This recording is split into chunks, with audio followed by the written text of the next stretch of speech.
lalu di pertengahan Maret kita mulai masuk ke himbauan untuk karantina diri gitu ya. Kemudian di bulan April dan sampai sekarang itu mulai menyebar ke seluruh dunia gitu ya. Nah, sampai sekarang dengan kondisinya yang sangat dinamis. Kemudian dimulai di bulan Maret itu ya, pertengahan Maret itu mulai sudah ada himbauan untuk melakukan beberapa protokol seperti harus pakai masker, harus cuci tangan, kemudian ada penerapan social distancing atau physical distancing sejauh 2 meter, kemudian ada himbauan untuk juga melakukan segala aktivitas dari rumah, mulai dari bekerja di rumah, sekolah dari rumah, hidup di rumah, dan meminimalisir semua kegiatan di luar rumah. Jadi kalau selama ini aktivitas kita banyak di luar rumah, jadi sekarang memulai bulan Maret itu full dilakukan, semua aktivitas dilakukan dari rumah. Dan itu dimungkinkan karena dimediasi oleh teknologi komunikasi. Hampir semua waktu kita habiskan dengan menggunakan teknologi komunikasi, mulai dari seperti biasa browsingan, mengakses media sosial, kemudian nonton film, kemudian kita juga mulai kenal beberapa aplikasi meeting seperti Zoom, Skype, Google Meet, dan sebagainya yang kita digunakan sebagai media untuk melaksanakan aktivitas pekerjaan, sekolah, dan sebagainya. Dan itu dimungkinkan dengan teknologi. Nah, ini kan perubahannya cukup drastis sebetulnya. Dari komunikasi yang face-to-face, kemudian harus dimediasi oleh teknologi. Segala aktivitas dimediasi oleh teknologi. Yang pasti akan membawa implikasi. Seperti yang dibilang oleh moderator, tadi implikasinya apa? Beberapa perubahan yang cukup radikal sebetulnya, ada transformasi radikal, misalnya bagaimana ruang dan waktu itu didefinisikan, dipahami. Kita bayangkan sebelum ada teknologi begitu ya, yang disebut ruang itu kan dipahami berdasarkan tempat berlangsungnya peristiwa tertentu. Bisa dibatasi secara fisik, kemudian digunakan pada waktu tertentu, di mana di dalamnya ada tindakan-tindakan yang teratur dilakukan, terjadi secara berulang, dan kemudian dilakukan untuk tujuan tertentu. Misalnya, kantor sebagai sebuah ruang. Itu dibatasi oleh bangunan dengan desain tertentu yang mendukung tindakan rutin yang berlangsung di dalamnya. Di dalam aktivitas dalam ruangan yang disebut kantor juga dibatasi oleh waktu yang kita kenal sebagai waktu kerja atau labor time. Kemudian ada juga contoh lain, misalnya sekolah, dengan desain bangunan yang khas, fisiknya khas, untuk mendukung kegiatan belajar, lalu kemudian ada aktivitas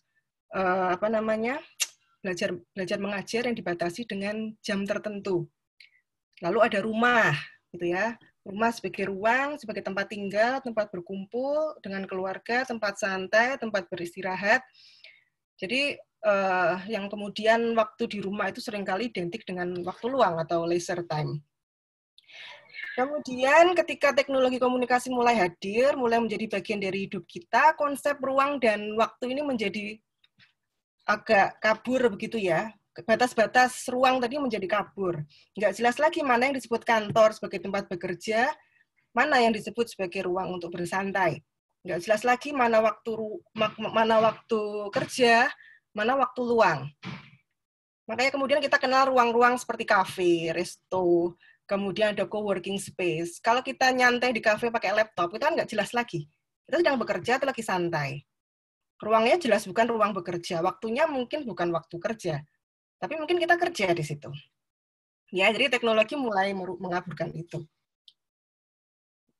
Batas-batas ruang dan waktu kerja dan waktu luang itu menjadi kabur. Nah, dalam krisis corona ini, ruang sosial dan tempat kerja, kemudian rekreasi, ruang untuk belajar, ruang publik, ruang pribadi, ruang untuk pertemanan dengan keluarga dan sebagainya itu berkumpul menjadi satu lokasi, yaitu di rumah.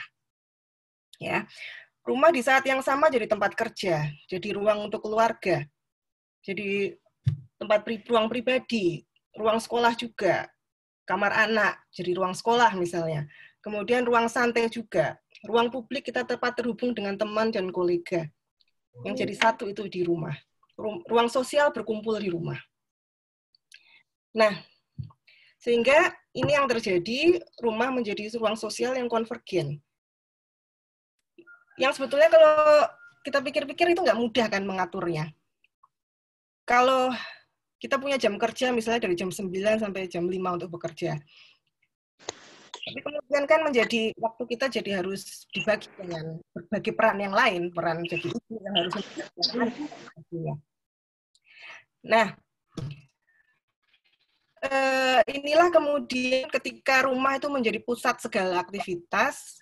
Kalau mengacu pada tulisannya Christian Fuchs yang baru dipublikasikan bulan Maret kemarin, dia bilang bahwa the home is the supralocale of everyday life. Jadi rumah itu menjadi supralokal kehidupan sehari-hari. Semua aktivitas ada di rumah.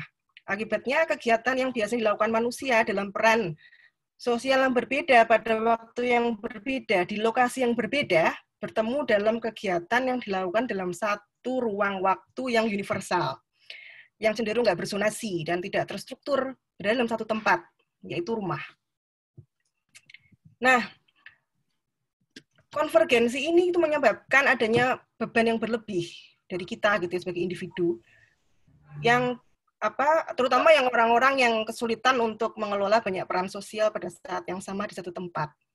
Nah, kondisi ini tambah diperparah dengan beban psikologis yang disebabkan oleh krisis corona.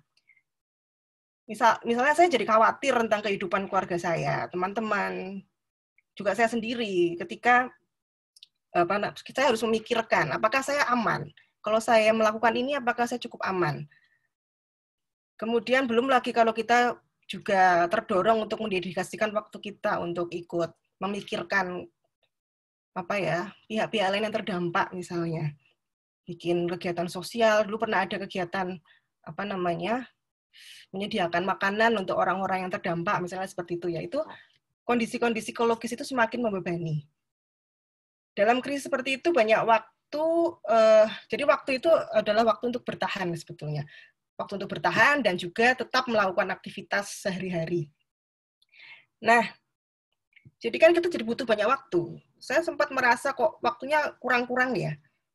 Udah 7 hari, 24 jam itu ternyata nggak cukup untuk melakukan banyak hal. Nah, kondisi ini akhirnya membuat kita menjadi merasa kelelahan. Ya, capek.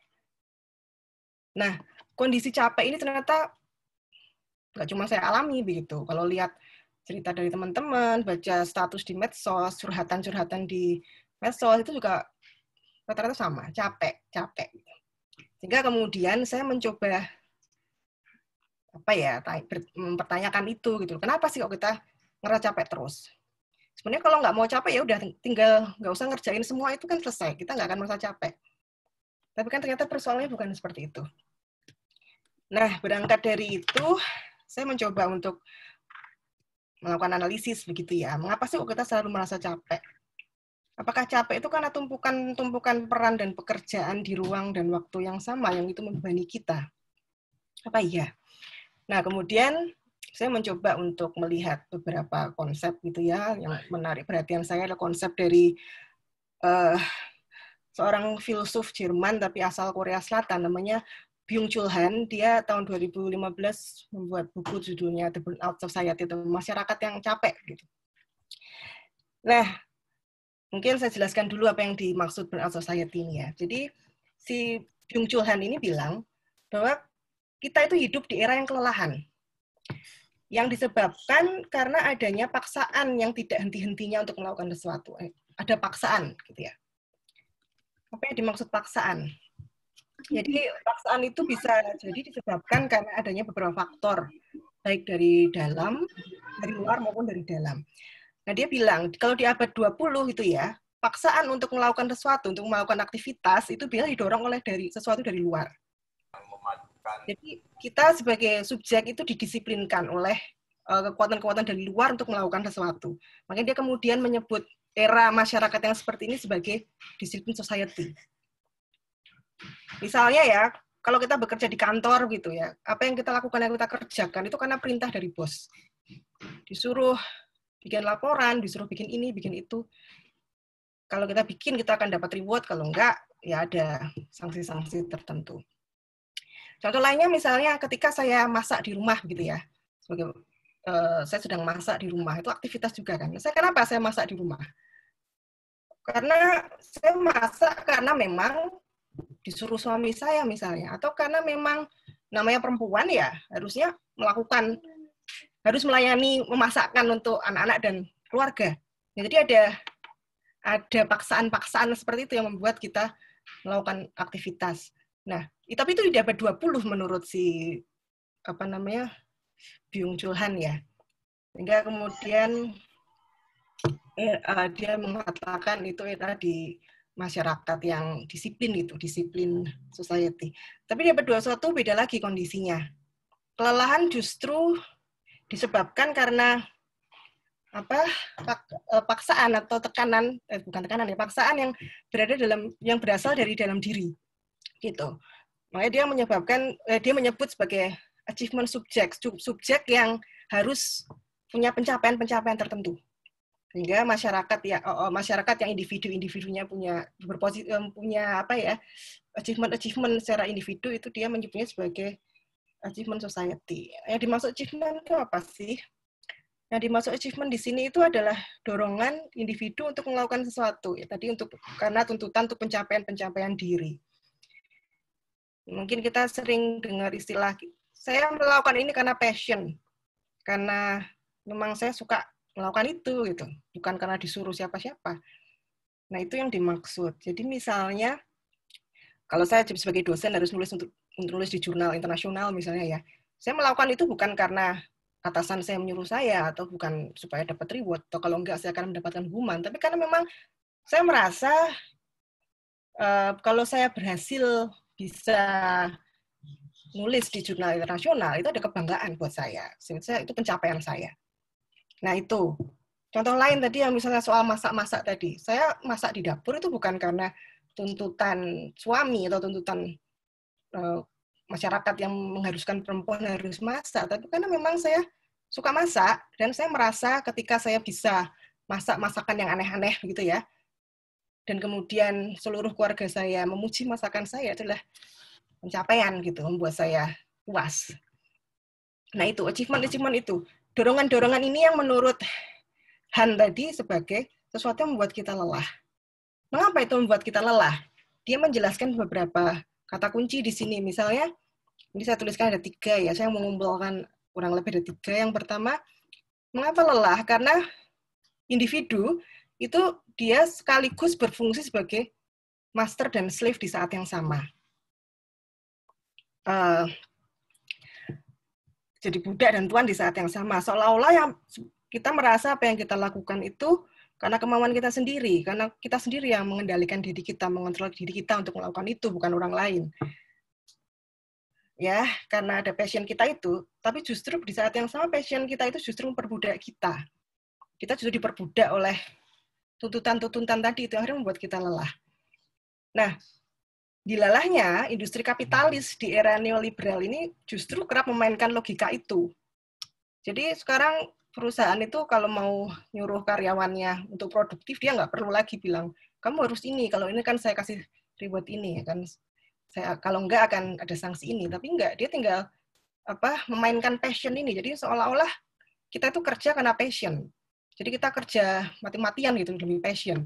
Ketika kita bekerja keras, yang diuntungkan siapa?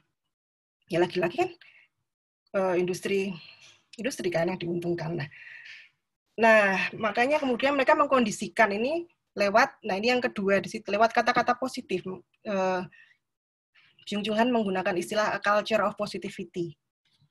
Kata-kata positif itu misalnya apa? Kadang-kadang di media kita sering dengar istilah yes we can, bersama kita bisa, kamu mampu, kamu pasti bisa. Ya, jadi slogan-slogan yang seolah-olah empowering, seolah-olah memberdayakan, tapi sebetulnya itu kan racun. Jadi toksik. Kenapa? Kita disemangati untuk melakukan sesuatu. Begitu kita baru berpikir bisa nggak ya? Tahu-tahu udah pasti bisa. Pasti kamu bisa. Tanpa kita pernah dikasih kesempatan untuk berpikir, untuk merenung, apa benar-benar bisa. Jangan-jangan ini sudah melewati batas kemampuan kita. Kita nggak pernah dikasih kesempatan untuk itu.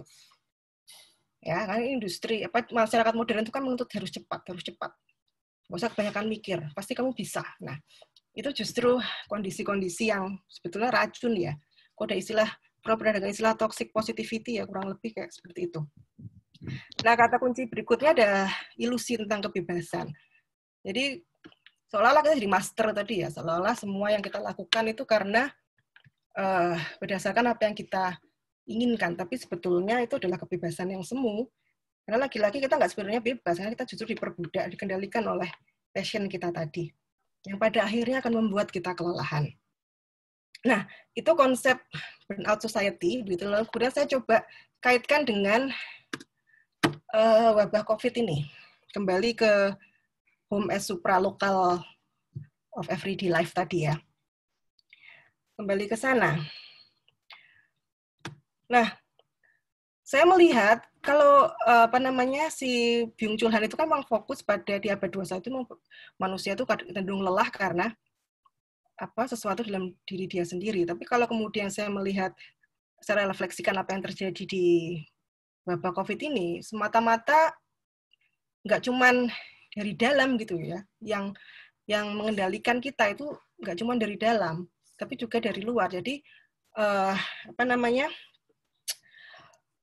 disciplinary subject dan achievement subject itu sekaligus membebani apa yang mendorong kita untuk melakukan banyak aktivitas yang akhirnya justru membuat kita kelelahan.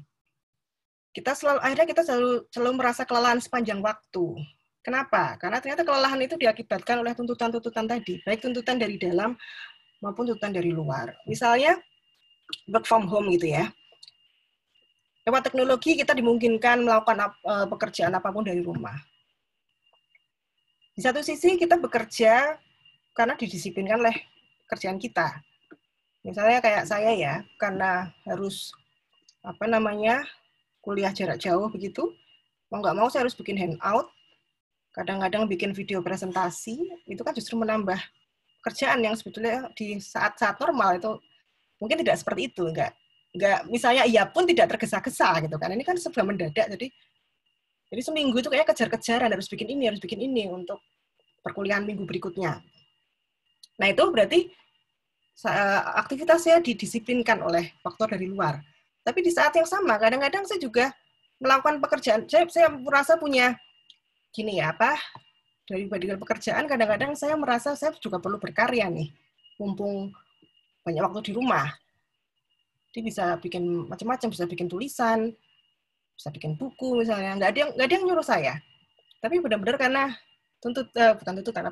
sesuatu yang ingin saya buat gitu. Nah, itu kan juga akhirnya bikin lelah. Kembali ke memasak tadi. Pernah ada teman curhat, tuh capek seharian di dapur. Lalu sorenya dia posting, siangnya atau sorenya posting di medsos hasil masakannya gitu. Nah, kemudian saya berpikir, nah kalau kayak gini, memasak itu karena dilakukan karena tuntutan dari luar atau dari dalam. Itu jadi dua-duanya. Bisa jadi di satu sisi dia masak karena masa kewajiban dari istri, harus masak untuk keluarga, harus meladeni keluarga, apalagi dia di rumah. Di rumah ada ibunya gitu kan, ya berarti harus masak dong. Kalau di luar nggak ada ibunya, oke lah, nggak masak nggak apa-apa. Tapi ibunya di rumah, dia kan harus masak. Nggak mau harus masak. Tapi di sisi lain, ada juga semacam keinginan. Saya juga pengen loh bisa masak ini, bisa masak itu. Lihat postingan teman-teman bisa masak ini karena liburan, ini bisa. Tadi Bu Adianti cerita ya, ini gara-gara liburan jadi pintar masak nih misalnya. Lihat postingannya Bu Adianti di media massa gitu, di media sosial, kan jadi terintimidasi nih saya, wah jadi pengen bisa juga nih. Akhirnya belajarlah saya masak, buka YouTube, dan saya posting di media sosial. Itu demi apa sebetulnya? Ya kan demi kepuasan saya kan. Akhirnya saya bisa gitu. Nah, itu. Jadi kemudian saya melihat akhirnya capek bener. Di satu sisi harus memenuhi tuntutan dari luar, di sisi lain kita juga punya sesuatu yang mendorong kita untuk melakukan capaian-capaian tertentu. Nah, mungkin siapa tahu kalau kita refleksikan pada hal yang lain juga sama. Kayak misalnya kalau nemenin anak sekolah di rumah gitu. Kemudian sekarang kan juga selain masak yang sering ramai diposting itu kan berkebun gitu kan, ya karena ketahanan pangan itu kan, terus berkebun sendiri, bikin hidroponik, itu diposting di media sosial. Itu apakah sesuatu yang jangan-jangan kalau kita refleksikan ya tidak semata-mata ya tuntutan dari luar atau dari dalam, jangan-jangan dua-duanya itu kemudian membuat kita menjadi sangat lelah. Jadi kalau bisa ditarik kesimpulan begitu ya, jadi di era COVID ini mengapa saya, terutama saya, mungkin nggak semua orang kelelahan kayak saya dan teman-teman saya yang sekitar saya, yang saya kenal begitu, merasa kelelahan sepanjang waktu ya, bukan karena beban-beban pekerjaan yang membebani dia, tapi sebetulnya lebih pada tuntutan-tuntutan tadi. Jadi, dan kemudian kondisi ini didorong juga, diintimidasi juga lewat media di sini. Media yang sangat intimidatif yang itu kemudian membuat seseorang jadi punya hasrat untuk mencapai hal-hal tertentu. Nah, saya jadi ingat ya waktu awal pandemi itu kan muncul meme di medsos. Nggak tahu teman-teman lihat nggak? Jadi menggambarkan bagaimana seorang Isaac Newton yang menemukan teori gravitasi di saat wabah pada tahun berapa itu. Nah, ini kan seolah-olah, ini kan berarti kamu punya banyak waktu nih, bisa bikin karya juga kayak si Newton. Nah, ini kan semacam culture of positivity tadi ya, semacam kata-kata positif yang membuat kita harus bikin ini itu, bikin berkarya ini itu gitu. Tapi akhirnya ya justru itu yang bikin kita kecapean. Saya membayangkan kalau nggak ada ya himbauan gitu di medsos atau dimanapun supaya kita itu istirahat gitu, untuk take a break. Katanya karena COVID ini bumi jadi istirahat gitu ya, makanya bumi jadi lebih lebih biru lah kalau dilihat dari ruang angkasa misalnya, polusi udah nggak ada lagi, itu karena bumi istirahat. Nah, buminya aja istirahat, masa manusianya nggak ada himbauan untuk istirahat sih? Kita disuruh produktif, terus disuruh kerja, terus nggak pernah ada himbauan untuk take a break. Jadi seperti itu. Nah, untuk menutup pemaparan saya, sekali lagi ngutip dari Byung-Chul Han, dia memberi semacam gagasan gitu ya, gimana untuk menyembuhkan kelelahan biar kita nggak capek terus. Ya, dia bilang yang pertama adalah the right to refuse gitu. Kita punya hak untuk bilang tidak. Kalau emang nggak mampu sesuatu di luar kemampuan kita, ya bilangnya tidak. Cuman kadang-kadang kita nggak pernah ya dikasih waktu untuk berpikir. Sebenarnya kita bisa, yang kita mau kita lakukan itu di luar kemampuan kita atau enggak sih? Kita kan nggak pernah dikasih waktu untuk berpikir. Seperti saya bilang tadi, orang disuruh cepat terus. Nggak pernah ada jeda. Nah, sehingga kemudian Byung-Chul Han bilang, kita perlu kontemplasi. Gunakan weekend misalnya untuk kontemplasi, untuk istirahat dan bermalas-malasan. Nggak usah ngapa-ngapain. Ya, benar-benar bermalas-malasan, tidur-tiduran gitu. Nah, itu mungkin bisa jadi bahan refleksi kita semua. Nah, untuk menutup, saya jadi ingat gitu ya, saya kan punya tokoh tokoh kartun favorit saya yang digambar di bawah itu, Winnie the Pooh. Dia punya kata-kata sakti gitu ya, doing nothing. Jadi dia kan gambarkan, kalau suka nonton filmnya kan, dia sering heran gitu, ngapain sih orang kok pada sibuk, kayak saya nih doing nothing gitu ya. Nah, kenapa doing nothing? Karena ternyata doing nothing itu, ya ada the power of doing nothing gitu. Doing nothing itu bukan berarti kita ngapa-ngapain, tapi justru kita punya kesempatan untuk berpikir. Sehingga kadang-kadang dengan tidak melakukan sesuatu, justru akan memandu kita untuk melakukan sesuatu yang terbaik. Saya kira itu Bu Firly pemaparan saya. Terima kasih. Terima kasih Bu Enda, menarik sekali ya. Jadi ternyata pada situasi yang sulit ini gitu, kita diminta untuk, dari pemaparan ini saya terutama diminta untuk kembali ke diri gitu. Apakah memang perlu kita untuk produktif seperti itu gitu ya. Dan lagi-lagi memang sosial media membuat orang berlomba-lomba untuk menunjukkan produktivitas mereka gitu, bahwa saya baik-baik saja di dalam kondisi pandemik ini gitu. Saya tadi sangat tertarik dengan penjelasannya Bu Indah yang mengenai blurring gitu ya antara private dan public life gitu. Termasuk ketika saya menyadari gitu, begitu banyak di perkotaan, mungkin tidak di Jogja tapi di Jakarta gitu misalkan, teman-teman saya itu punya kantor dan kantornya punya gym. gitu. So at the same time mereka diminta untuk produktif, tapi disuruh olahraga juga gitu. Jadi seakan-akan kantor memberikan ruang untuk dirimu sendiri untuk sehat gitu. Tapi kesehatanmu itu kembali kan untuk kamu disuruh bekerja sayang gitu ya. Jadi kembali lagi tadi labor gitu ya atau slave gitu. Seakan-akan kita menjadi master atas tubuh kita sendiri, tapi ternyata kita enggak kok gitu. Nah, saya kira ini sangat menarik untuk kita perbincangkan gitu. Ada pertanyaan yang sudah masuk, tapi nampaknya belum belum pada tataran penjelasan dari Bu Endah gitu ya. Misalkan ini ada malah yang bertanya, apakah ini pandemik ini apa konspirasi atau enggak gitu ya? Saya kira kita tidak bisa menjawab itu. Saya kira Bu Endah juga tidak bisa menjawab itu karena bukan itu yang sedang kita bicarakan gitu. Mungkin saya bacakan dari Bu Yeni aja nih, sebenarnya menarik pertanyaan Bu Yeni gitu. Ada dua hal ya, ada dua hal public dan private ini. Kemudian kita sebagai individu bagaimana kemudian harus menyesuaikan tuntutan dua dikotomi ini gitu. Kira-kira itu dulu Bu Endah, silakan. Gitu ya. Apa ya, kalau disuruh memberi solusi kayak obat yang bisa menyembuhkan gitu, saya nggak bisa ya. Karena memang kebutuhan tiap orang itu kan beda-beda. Ya itu tadi, saya kembali aja, kita harus, sebelum kita melakukan apapun, kita harus sadar dulu gitu loh. Sebenarnya kita ngelakuin itu buat apa sih? Yang diuntungkan siapa sih kalau ngelakuin ini? Untungnya buat saya apa sih kalau saya nekat melakukan ini, saya akan seperti apa sih? Ya itu sih sebetulnya kalau kembali ke tadi kontemplasi tadi. Selama ini kan kita nggak pernah kan? Nggak punya waktu untuk itu, saking sibuknya. Begitu pekerjaan selesai, asik dengan keluarga, lalu tidur. Kapan kita sempat berefleksi? Nggak pernah, padahal refleksi itu kan penting. Jadi itu dulu buat saya, apakah itu urusan publik, urusan privat, sebenarnya sama aja, itu membebani kita sebagai individu.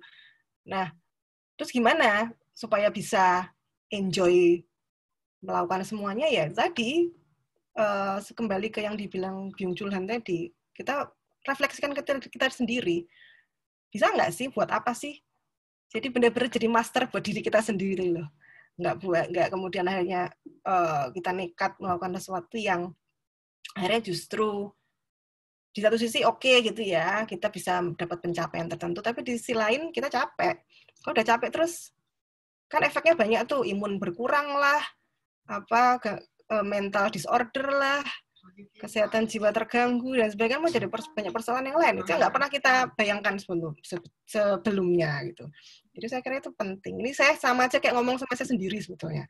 Nah saya sendiri juga, ya gitulah, mungkin sama kondisinya, nggak punya waktu gitu tadi. Ya itu seperti itu. Oke, menarik ya.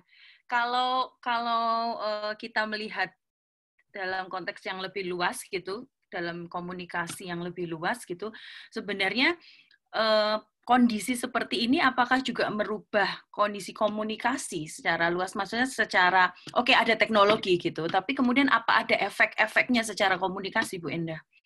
Kalau orang tuh kemudian nggak ketemu, ya kita seperti ini terus gitu, selama 6 bulan gitu, gimana gitu? Ya, kan juga gitu.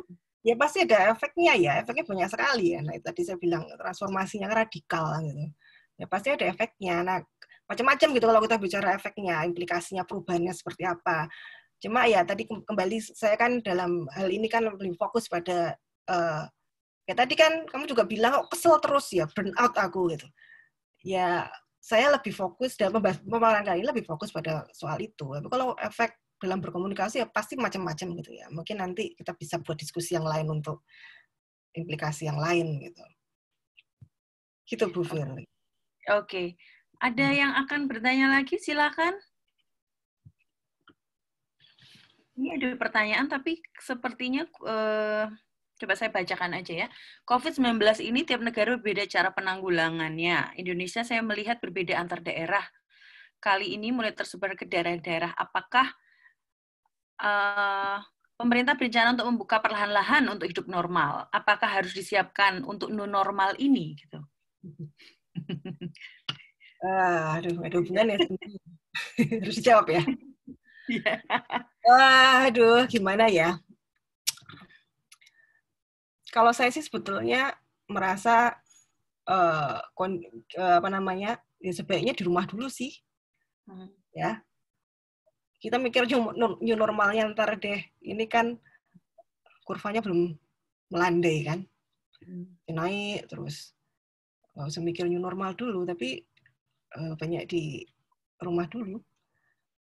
Ketika ini kan problemnya sekarang kan nggak jelas apa namanya, aturannya ganti-ganti, berubah-ubah, nggak sinkron sama lain, kemudian masyarakatnya juga jadi bingung akhirnya ya udah pada sendiri-sendiri gitu ya mau nggak mau ya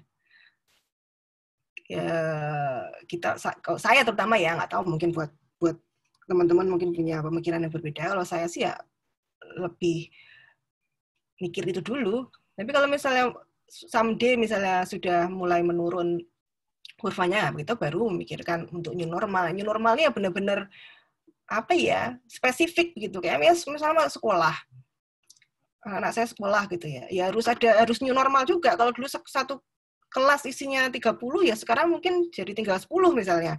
Karena untuk menerapkan yang physical distancing tadi. Kemudian juga ada jaminan kondisi-kondisi seperti apa yang menjamin bahwa aman gitu, anak-anak aman di sekolah. Begitu juga di tempat kerja, begitu juga di pasar dan sebagainya. Pasar mungkin ada sip-sipan misalnya gitu ya, kan pasar itu harus tempatnya kerumunan. Kan dibikin orang yang jualan itu jauh-jauhan, kemudian yang masuk itu sip-sipan dan sebagainya, itu harus diatur. Buat saya new normal itu yang kayak gitu. Itu. Nggak tahu ini jawab pertanyaannya atau tidak. Ini ada pertanyaan lagi menarik nih dari Siva hadir nih di sini. Di sisi psikologis ternyata ada yang disebut Zoom fatigue ya, kelelahan. Karena otak kita bekerja lebih keras ketika harus berhadapan dengan video call dan platform sejenis dibandingkan dengan tatap muka langsung. Sebenarnya yang menjadi concern adalah bagaimana bisa keluar dari kondisi ini jika dikaitkan dengan work-life balance. Itu yang pertama. Yang kedua ini juga ada yang menarik ya, pertanyaan dari Alivia Iksanti. Ya, ada tekanan yang diakibatkan oleh persaingan, tadi disebut juga oleh Bu Enda sebenarnya. Produktivitas di media sosial sebenarnya tidak disadari dapat membuat kelelahan secara mental, terutama pada generasi muda. Gitu. Kira-kira jadi bagaimana sebagai generasi muda rasa insekuritas itu datang gitu? Karena ini menarik juga ya, karena mungkin kalau generasi muda kan waktunya untuk menampilkan diri gitu ya. Waktunya untuk menampilkan, I'm totally fine with this kind of situation, misalnya gitu kan. Nah, terus ini menarik, Bu Indah, silakan dijawab. Yang pertama Zoom fatigue nih ya. Ini juga ya. Sekarang itu gara-gara mentang-mentang di rumah semuanya, akhirnya kan jam-jam yang harus pakai Zoom. Zoom itu biasanya kerja ya. Jarang kan Zoom buat leisure time. Kan buat kerja. Itu kan jamnya juga nggak suka yang bikin ya. Kadang-kadang bikin acara diskusi jam 8 malam. Jam setengah 8 malam. Nah itu kan sebetulnya udah jam istirahat. Dan dalam sehari jam misalnya ada berapa Zoom yang harus kita, Zoom dan lain-lain yang harus kita ikuti. Itu yang melelahkan akhirnya. Melelahkan kan itu tadi. Jam aktivitas yang sebetulnya untuk kepentingan labor ya, itu kan jadi nggak jelas lagi, udah nggak ada lagi. Nah itu termasuk mungkin harus diatur kalau menurut saya harus diatur kalau misalnya di jam-jam yang memang di kondisi normal itu disepakati secara sosial sebagai jam kerja, biasanya 9 to 5 lah. Di luar itu mungkin nggak usah lah bikin diskusi seperti ini, karena kan seminar, kalau misalnya di waktu normal ya, seminar, diskusi juga kan jarang sekali yang di atas jam 7 malam misalnya. Itu kan sekarang jadi banyak sekali. Ya menarik sih, kadang-kadang saya juga pengen join gitu ya. Ya lagi-lagi dorongan dari dalam. Tapi kan ya harus refleksi lagi. Kalau mau dipaksakan ya nanti akhirnya jadi kelelahan lagi. Itu yang soal Zoom fatigue. Kemudian persoalan insecurity. Itu nggak cuma melanda anak muda sebetulnya. Orang-orang kayak saya itu juga kadang-kadang masih suka terintimidasi dengan medsos gitu. Kadang-kadang mikir, apa ya, saya nggak usah aktif bermedsos ya. Tapi buat saya, kalau saya sih saya masih merasakan banyak manfaatnya dari bermedsos misalnya. Tapi di sisi lain ada yang mengintimidasi ya. Lagi-lagi ya itu, ini perlu perenungan tadi yang dibilang kontemplasi tadi, perenungan juga. Kita juga, makanya insecurity itu kan persoalan mental ya. Bisa berpengaruh pada kesehatan mental karena untuk bisa menjaga mental kita supaya tetap sehat, caranya bagaimana? Caranya ya kita harus berdamai dengan diri sendiri.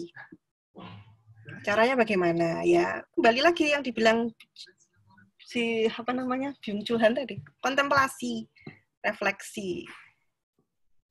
Itu kayaknya sesuatu yang gampang diucapkan tapi kita jarang menyediakan waktu untuk itu. Itu sih kalau saya nanti kan dari refleksi itu kita jadi tahu, kita jadi kenal diri kita sendiri, kita jadi tahu yang batas-batas yang di mana sih kita harus nggak peduli sama tekanan-tekanan itu, batas-batas mana kita harus kita masih bisa deal with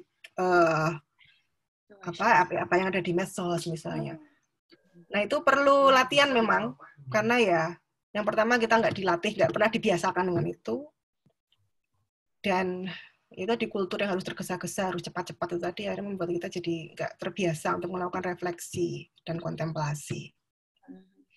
Itu sih, semoga bisa menjawab pertanyaannya yang soal insecurity tadi. Menarik ya sebenarnya. Yang tentang insecurity sosial media itu sebenarnya saya juga melihat ada kecenderungan itu, misalnya kayak influencer olahraga gitu, kalau saya boleh menyebut Irfan Bahdim dan istrinya gitu ya, tiap hari itu punya jurnal live gitu, bagaimana mengelola fitness, the body of the fitness gitu ya, yang menarik sebenarnya cara mereka menyajikan itu gitu, jadi kayak fun gitu dan everydayness gitu ya, dan itu sebenarnya membuat saya juga termasuk yang frustasi, nggak hanya memasak ya Bu Endah ya, tapi cara performativitas tubuh di sosial media itu. Nah ini kayak menarik ini. Ada dari Fajarianto, dia menanyakan, sebelum COVID kita merasa lelah di luar dan ingin di rumah, sedangkan ketika pandemik ini berlangsung, kita sangat lelah di rumah dan ingin keluar gitu. Dan ini sebenarnya terkait dengan pertanyaan Mbak Endang gitu yang ada di Malang gitu. Apakah kemudian kelelahan ini juga mendorong orang untuk akhirnya pergi keluar rumah gitu. Kerumunan-kerumunan itu kan sudah kita lihat gitu kan. Apakah itu karena THR, apakah karena itu mau lebaran, apapun itu. Nah, mungkin Bu Endah bisa menghubungkan ini. Iya.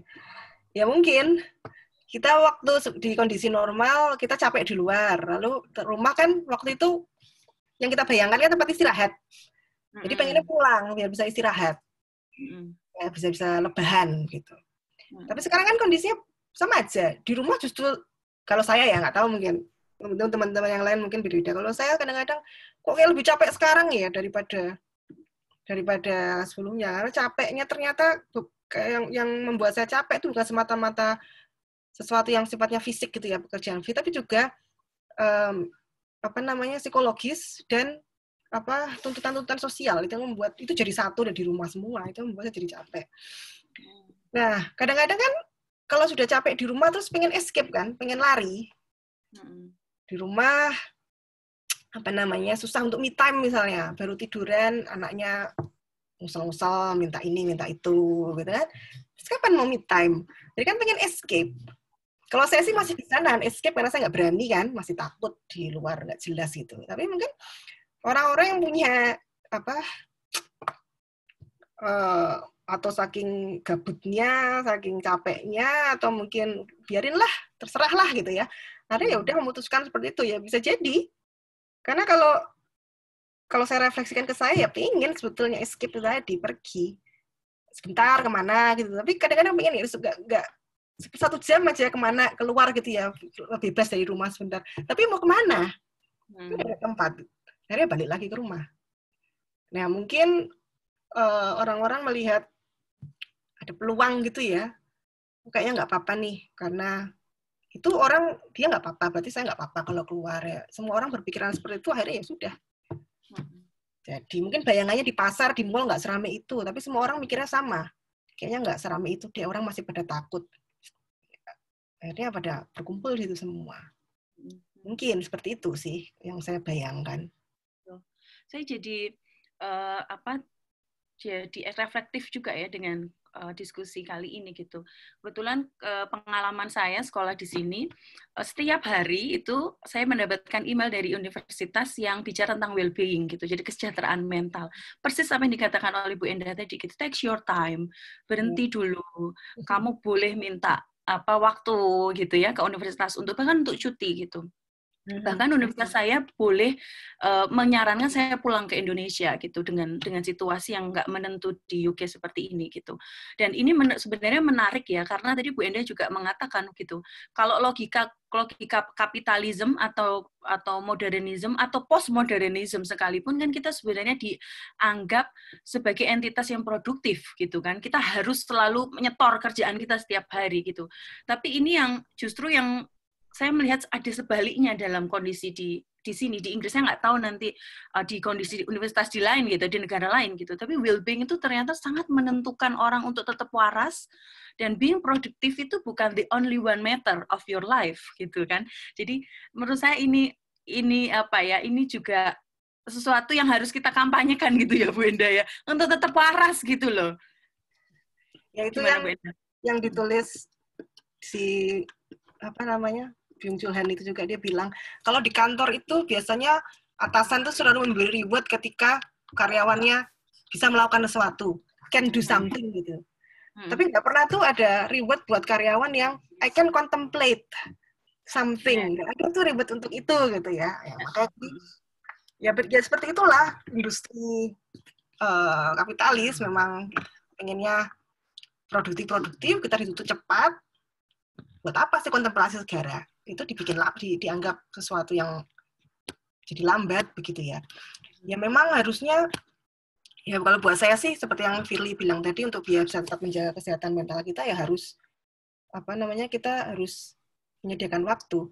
Itu mungkin di di New Zealand itu kan si Jacinda itu kan karena kondisi sudah mulai normal ya di sana, akhirnya dia punya kebijakan kerja di kantor 4 hari aja. Silahkan sisanya kalian liburan. Bersenang-senang, kreasi. Nah, itu kan bisa balance kan ya. 4 hari kerja, 3 hari liburan. Jadi seolah-olah selama ini kita anggap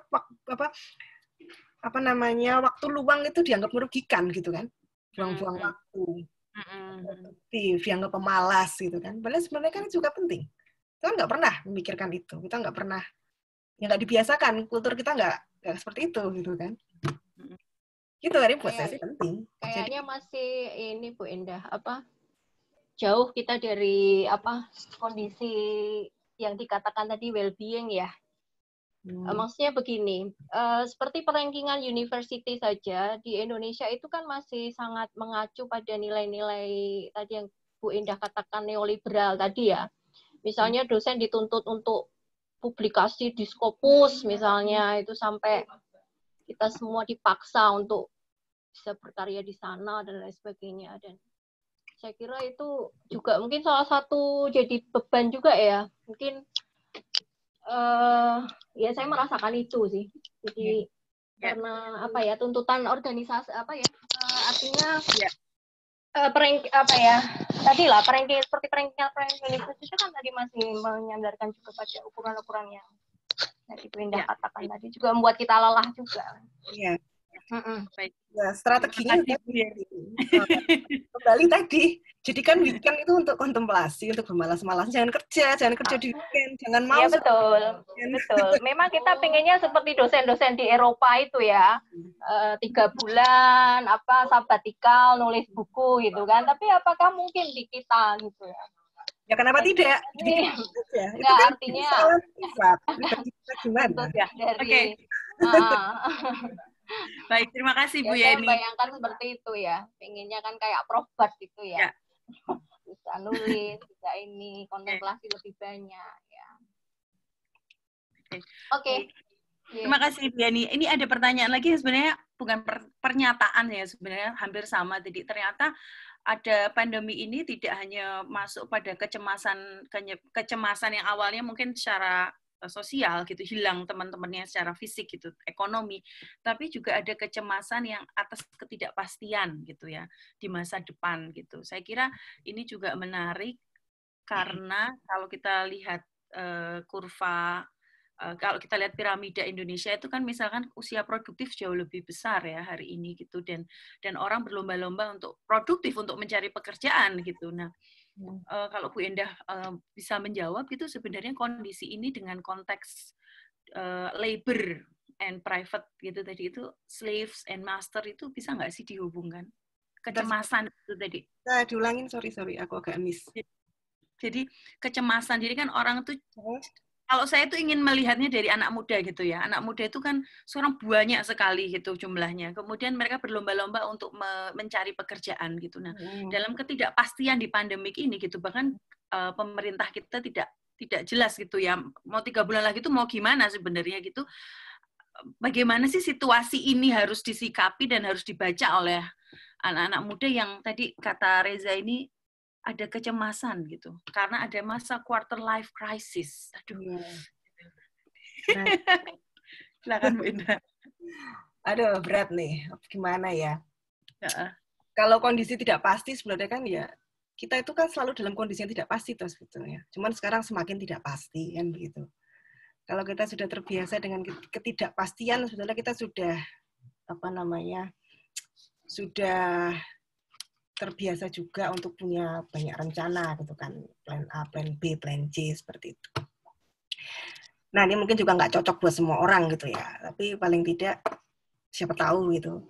Ya dibiasakan, kita punya beberapa rencana untuk kondisi, ya kan kita kan sudah paling nggak punya data gitu ya, sudah punya data, punya prediksi kondisinya bisa A, B, C, D, E gitu ya. Plan yang bisa kita bayangkan ya sebanyak itu juga. Nah, seperti apa plannya itu kan sangat tergantung pada kondisi masing-masing gitu ya. Yang tahu ya Anda sendiri, lagi-lagi itu bisa menjawab itu ya bertanya lagi ke kita sendiri gitu. Makanya untuk bisa membuat keputusan kita perlu data. Makanya banyak membaca, banyak berinteraksi, manfaatkan media sosial itu untuk mencari data untuk bisa membuat prediksi gitu ya. Jangan cuma percaya pada apa yang diomongin pemerintah. Jangan percaya pada satu sumber, tapi banyak sumber itu bisa memanfaatkan sehingga kita bisa menghadapi ketidakpastian ini dengan banyak strategi gitu loh ya. Iya. Dan itu sifatnya sangat personal. Saya nggak bisa kamu harus gini, sebaiknya ikut ini nggak bisa. Itu sangat personal dan berdasarkan kemampuan masing-masing juga. Nah, mungkin ya itu yang bisa saya katakan, banyak data, banyak berefleksi, banyak membuat strategi. Ya, kondisi hidup kita itu nggak pernah pasti sebetulnya, nggak ada yang pasti. Yang pasti ya ketidakpastian itu sendiri. Ya memang cuma sekarang semakin tidak pasti ya. Belajarlah untuk membuat rencana dengan segala berbagai kemungkinan. Gitu sih. Oke, baik. Terima kasih. Ini ada Putri yang mau ikut bertanya kayaknya. Saya kasih suara ya. Silakan Putri. Ya, terima kasih. Firly. Susah. Firly, apa kabar? Sehat-sehat di negara sana? Ya, alhamdulillah. Lebih tepat Jerman daripada UK ya, karena UK senang berkumpul-kumpul dibandingkan orang Jerman yang individualis mungkin ya. Iya, immunity Bu di sini ya. Katanya begitu, analisis antara Jerman dan UK. Oke. Bu Endah, maaf tadi terlambat bergabung. Saya termasuk ini ya, sehari ini kita lupa bahwa ini adalah hari Isa Al-Masih. Kenaikan Isa Al-Masih. Oh ya. Yeah. Ini adalah tanggal merah. Itu salah satu dampak tadi dari transformasi. Dan sudah ini adalah webinar keempat yang saya ikuti. Tadi pagi tentang jadi saya tadi tadi pagi misalnya iya dengan Bu Menteri Pemberdayaan Perempuan, setelah itu bicara tentang ekonomi Muhammadiyah, setelah itu bicara tentang bagaimana beridul fitri di rumah gitu ya. Nah, kalau tadi kita semua cemas-cemas sekali terkait dengan ini perkembangan seperti ini ya. Mungkin nanti minta respon dari Bu Endah ya. Saya melihat ada hal baru gitu ya. Saya kan suka menemani ibu-ibu di komunitas gitu. Nah, ketika era baru seperti sekarang ini, penggunaan media sosial yang sangat luar biasa, saya kemudian memunculkan bahwa muncul egalitarisme gitu ya, lebih komunikasi kita itu lebih partisipatif. Kemudian kita itu menjadi lebih ibu-ibu itu merasa lebih egaliter gitu. Yang dulunya kita tidak bisa menjangkau gitu ya, misalnya bertemu dengan, sekarang kita ketemu menteri aja biasa sekali kan gitu ya. Sekarang kita mendengarkan pembicara orang-orang penting itu menjadi biasa sekali, dan ibu-ibu yang sampai kemudian banyak yang mereka bela-belain datang ke sebuah tempat karena kan belum punya Zoom ya. Datang ke sebuah tempat mendengarkan secara bersama-sama, misalnya Bu Endah sedang bicara. Kita datang beramai-ramai dengerin Bu Endah bicara dan kita sampaikan silahkan tetap menggunakan protokol kesehatan gitu. Nah, bagi saya ini adalah untuk kelompok-kelompok marginal gitu ya, ini sesuatu yang mungkin, tapi nggak tahu apakah ini menurut Bu Endah, apakah juga akan bertahan lama? Apakah hanya sebuah euforia, kegembiraan sesaat karena kemudian kita bisa mencari ilmu lebih mudah, kita bisa bertemu dengan orang tanda petik hebat lebih mudah gitu ya, dibandingkan dengan ini, artinya sekat-sekat seperti itu tuh kemudian menjadi cair seperti itu. Nah, apakah situasi seperti ini tuh juga akan mengalami kejenuhan, kemudian ataukah ini sebenarnya kegembiraan sesaat Bu Endah, bahwa sebenarnya orang menjadi lebih partisipatif, orang menjadi lebih equal seperti itu? Sedikit dulu aja komentar saya. Terima kasih. Ya, sebetulnya itu kan udah diprediksi ya sama ahli-ahli media itu, bahwa teknologi itu kan pasti akan membuat kita menjadi lebih partisipatoris, menjadi lebih egaliter, karena sekat-sekat udah nggak ada lagi, batas-batas sender receiver udah nggak ada lagi. Ya itu tuh di satu sisi bisa progresif, tapi juga bisa destruktif. Kalau yang diceritakan Putri tadi kan sesuatu yang progresif ya.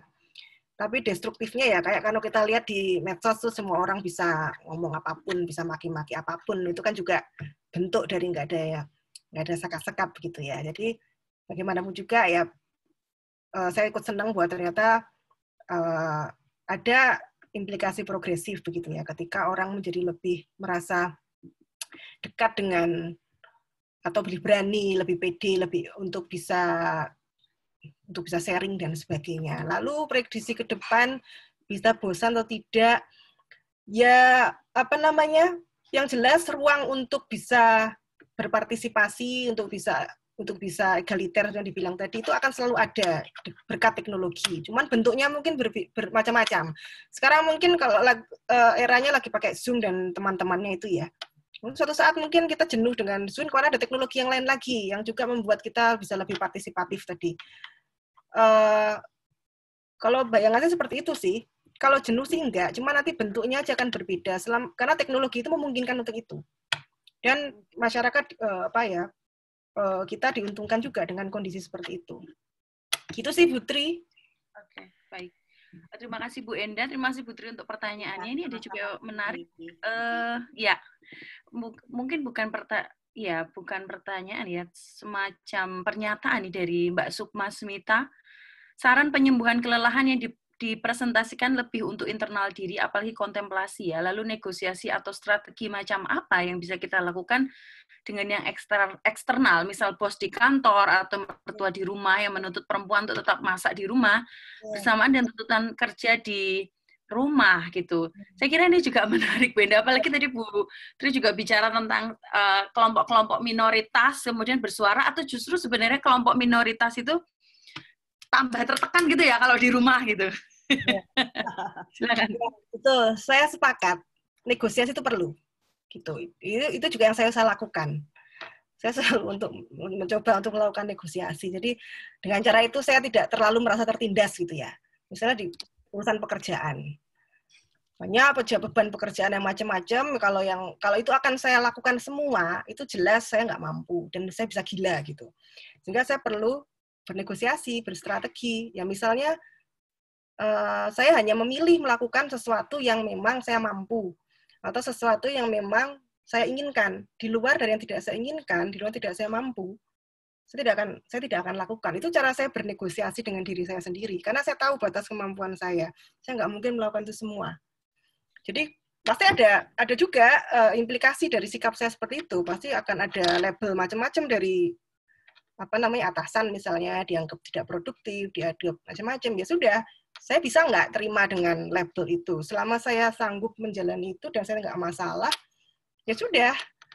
Ya, jadi buat saya yang cara kita untuk bisa tetap punya otonomi terhadap diri kita sendiri ya dengan melakukan negosiasi. Itu sih, itu perlu. Jadi batasnya di mana kan yang tahu ya kita sendiri ya. Lagi-lagi ya kontemplasi tadi, untuk bisa melakukan negosiasi ya kita harus bertanya diri kita sendiri gitu. Saya mampu nggak sih untuk melakukan ini? Kalau nggak mampu ya sudah, nggak usah dipaksa. Toh industri itu bukan segala-galanya begitu. Atau misalnya industri itu tempat pekerjaan kita tuh sangat penting buat kita ya. Strateginya mungkin adalah strategi untuk kita tetap bisa punya otonomi diri kita sendiri, ada tempat ada waktu-waktu atau ruang-ruang di mana kita memang melakukan pekerjaan seperti dengan tuntutan pekerjaan itu. Nah, batasnya itu kan lagi-lagi tiap orang nggak sama karena bebannya orang kan juga lain-lain. Itu perlunya refleksi itu ya itu, termasuk itu. Selalu itu sudah saya praktekkan sih. Jadi saya mencoba untuk enjoy di segala kondisi ya dengan melakukan negosiasi tadi. Saya nggak akan bisa melakukan sesuatu kewajiban yang misalnya pihak di luar saya mengatakan itu harus kamu lakukan. Tapi kalau saya nggak mampu, daripada saya sakit, kalau saya sakit, siapa yang mau peduli dengan saya? Kan ya saya sendiri akhirnya. Ya akhirnya kembali ke sana. Ya memang tidak mudah, nggak semua orang bisa seperti itu karena ya persoalan ekonomi dan sebagainya. Tapi ya ruang-ruang untuk negosiasi itu perlu diupayakan sih supaya kita sebagai manusia tetap menjadi manusia. Menurut saya seperti itu. Nggak kayak robot yang harus ngejalanin ini, ngejalanin itu, dikendalikan oleh sesuatu gitu, soft power entah itu di dalam atau di luar kita. Tapi tetap menjadi manusia yang tidak seperti robot ya dengan melakukan negosiasi tadi. Itu menurut saya. Ini mungkin nggak cocok buat orang lain ya, tapi yang saya lakukan selama ini seperti itu.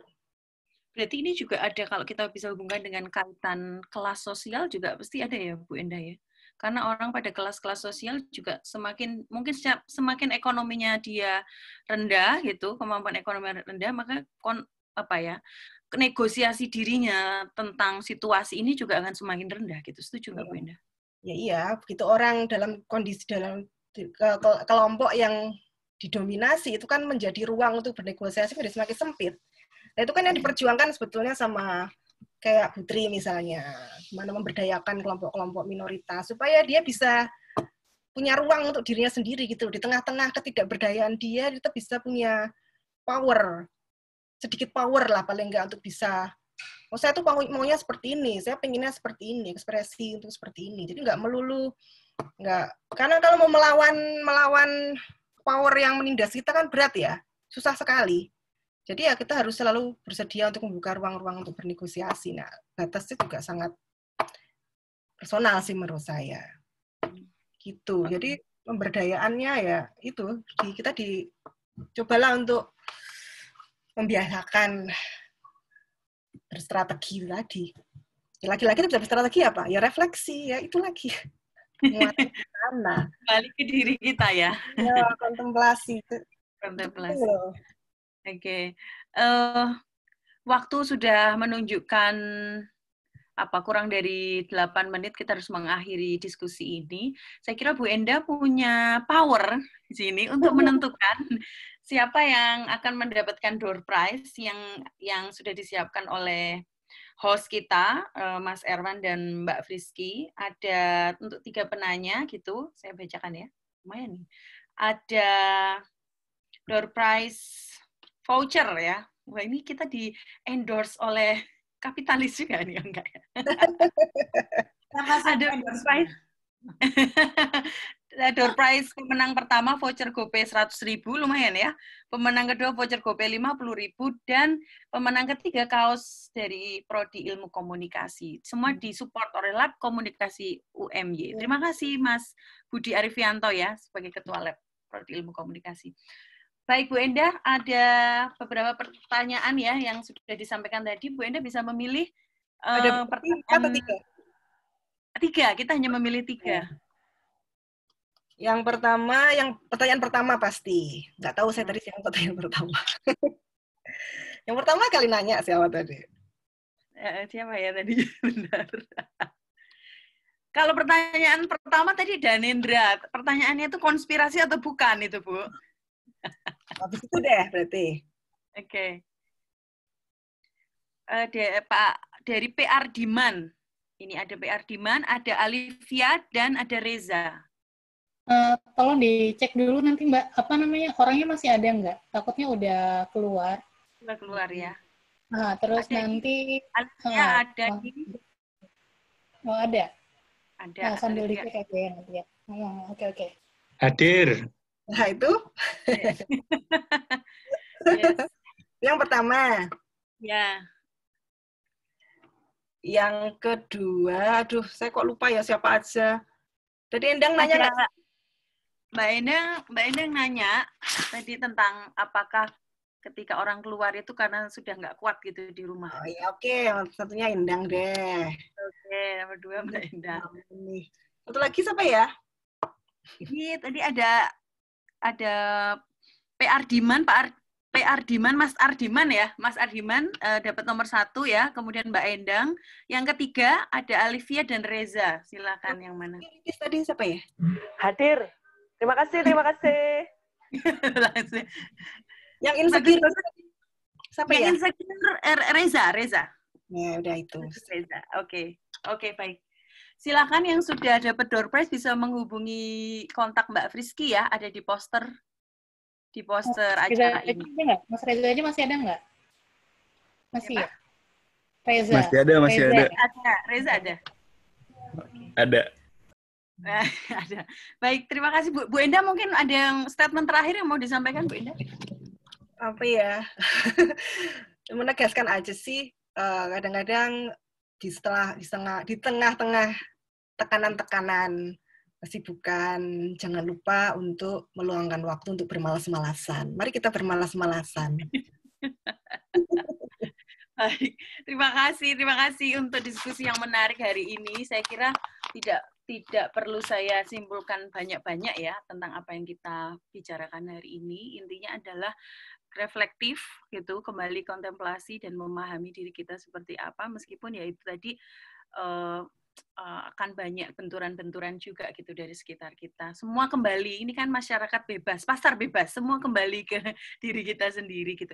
Terima kasih untuk Bu Enda atas paparan yang sangat menarik. Terima kasih untuk para dosen ilmu komunikasi yang masih ada di sini. Ada Putri, ada Mas Jun, ada Bu Yeni, ada Bu Adianti, Pak Ali, Mbak Ami, Mas Krisna, gitu ya. Terus, Hadir. Ya, Bu Sofi, maaf. Bu Sofi, terima kasih. Kemudian Halo Mbak Firni. halo Bu Sofi. Halo, Mbak